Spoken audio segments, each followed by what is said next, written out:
সালটা 2016। আব্বু জবের সুবাদে সৈয়দপুর ছিলাম। যে বাসায় ছিলাম ওইটা একজনের বাড়ি ছিল। তারা বিদেশে চলে গিয়েছিল। ওনার ভাই আমাদের বাসাটা ভাড়া দেয়। বাসার পাশে শুধু দুইটা বাসা ছিল। পাশের বাসায় মানুষের কাছে শুনেছিলাম এই বাসায় কেউ বেশি দিন থাকে না, কিন্তু কেন থাকে না কেউ বলতে পারে না। যেহেতু আমরা পরিবার ইসলামিক পরিবার, তাই ভয় না পেয়ে আম্মুর পর্দার কথা চিন্তা করে কারো কথায় কান্না দিয়ে থেকে গেলাম ওই বাসায়। 3-4 মাস সমস্যা ছিল না। একদিন আমরা সবাই সন্ধ্যায় ঘুরতে যাই। আসি 8টার দিকে, এসে দেখি বেসিনের উপর সিঙ্গারার অংশ পড়ে আছে। কিন্তু আব্বু সেদিন সিঙ্গারা আনেইনি, কিংবা পাখি ওখানে ফেলে যাবে সেই সিস্টেমও নেই। কিন্তু আসলো কোথা থেকে? শুরু হয় ভয়। যদিও আম্মু আব্বু ভয় পেত না। আমার বয়স 16, আমার ছোট বোন 9। আমরা খুব ভয় পেতে শুরু করি। এরপর আমার মামাতো বোন আমাদের বাসায় বেড়াতে আসে। রাতে বাথরুম থেকে পানির শব্দ শুনতে পায় সে। সে ভেবেছিল হয়তো আমরা কেউ গিয়েছি।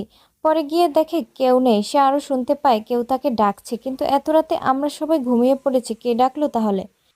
ভয়ে সে পরের দিন গ্রামে চলে যায়। তার কিছুদিন পর থেকে প্রতিদিন গেটে তালায় শব্দ শুরু করে রাত 3টার দিকে। আমার আব্বু যেহেতু হুজুর, কিছু ভয় না পেয়ে দেখতে যায়, কিন্তু কিছুই দেখতে পায় না। আবার টিনের উপর সেম শব্দ শুরু করে।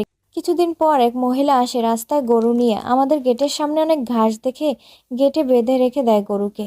আম্মু তখন গেটে ছিল। আম্মুকে বলে, আপনারা এই বাসায় থাকেন? এই বাসায় মেয়ে ফাঁসি দিয়ে মারা গিয়েছে। ওর আত্মীয় কেউ এখানে থাকে না, আর কেউ এই বাসায় এসে টিকে থাকতে পারে না। এসব বলে চলে যায়। পরে আমরা বাসা চেঞ্জ করে ফেলি।